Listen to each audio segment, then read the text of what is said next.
yourselves.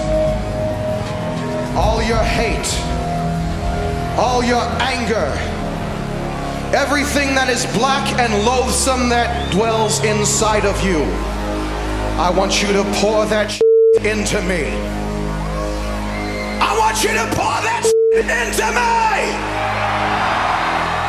Gather yourselves and your strength for me, my brothers, my sisters, my blood,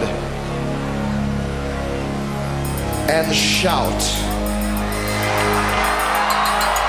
Shout, shout, let it all out.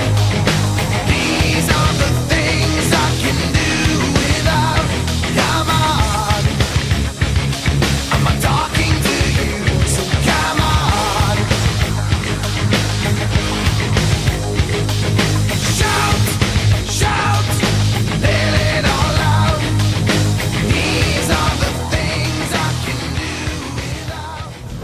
It's all about the environment and what their friends think. I don't think it's about the music. I mean, the music might be negative, but then I don't believe that it has any long-lasting, holds on us. I think the music that you listen to doesn't really affect your life.